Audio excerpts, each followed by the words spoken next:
সর্বনাশ, আবার এসে গেছে মনে হচ্ছে। কে মা? লোনের লোক?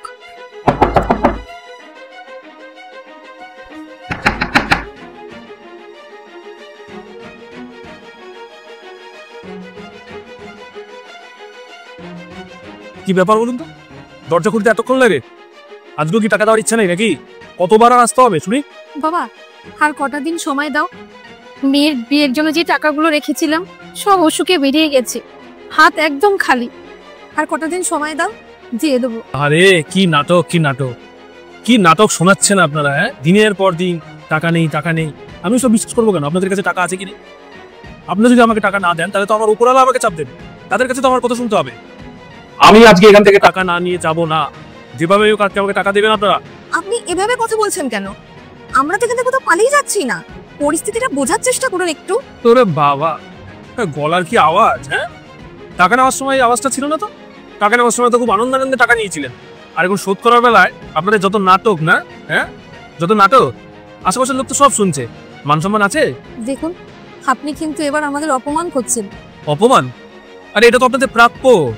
টাকা যদি শোধ করতে না পারেন না আজকে, তাহলে এর থেকেও বেশি শুনতে হবে। আজকে আমার টাকা যে কোনো মূল্যে চাই। দেখুন, ঋণ পরিশোধ করতে না পারাটা কোনো অপরাধ নয়, ওটা একটা আর্থিক সমস্যা, হতেই পারে। কিন্তু এরকম ভাবে আপনি আমাদের অসম্মান করতে পারেন না, তার কোনো অধিকার আপনাদের নেই। আর তাছাড়া আপনি এটা কি জানেন যে সূর্য ডুবে যাওয়ার পরে কারোর বাড়িতে লোন আদায় করতে যাওয়া যায় না? শুনুন, ওসব কথায় না আজকে ছিঁড়ে ভিজবে না। আর আপনার নিয়মকানুন আপনার কাছেই রাখুন। আমি ওইসব মানবো না। আমাকে কোম্পানি থেকে এখানে টাকা আনতে পাঠিয়েছে, আমি আজকে এখান থেকে টাকা না নিয়ে যাবো না। আপনি কি আমাদেরকে হুমকি দিচ্ছেন? আপনি যদি হুমকি মনে করেন তাহলে হুমকি। টাকা যদি না দেন তাহলে এর থেকেও খারাপ কিছু হতে পারে।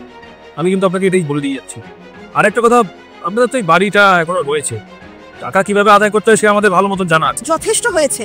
আপনি কোন অধিকার বলে আমাদের বাড়িতে এসে আমাদেরকে এভাবে হুমকি দিচ্ছেন? প্রথমত, আপনি কোনো ওয়ারেন্ট ছাড়া আমাদের বাড়ির ভেতর ঢুকতে পারেন না। আর দ্বিতীয়ত, আপনার এই ব্যবহারের জন্য আমরা কিন্তু পুলিশ ডাকতে পারি, কারণ আপনার এই ব্যবহারটা যথেষ্ট বেআইনি। পুলিশ? পুলিশ কি করবে? আমি তো আমার কাজ করছি এখানে। আপনার কাজ? আপনার কাজ হুমকি দেওয়া নয়, আপনার কাজ হচ্ছে ভদ্রভাবে কথা বলা, প্রয়োজনে আইনি প্রক্রিয়া অনুসরণ করা। মনে রাখবেন, একজন ঋণ গ্রহীতা হিসেবে আমাদেরও কিছু অধিকার আছে। আপনি এভাবে আমাদের চাপ দিতে পারেন না। আমরা আপনার সংস্থার কাছে অভিযোগ করব, প্রয়োজনে পুলিশের সাহায্য নেব।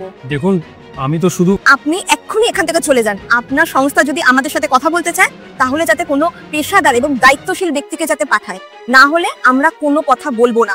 মানছি আমরা লোন নিয়েছি আপনার সংস্থার থেকে, প্রয়োজন ছিল তাই নিয়েছি। আমরা আমাদের সমস্যার কথা তো বললাম, কিন্তু আপনি এরকম ভাবে আমাদের সাথে কথা বলতে পারেন না। প্রত্যেকটা জিনিসের একটা সীমা থাকে, আপনি আপনার সীমার মধ্যে থেকে কথা বলুন।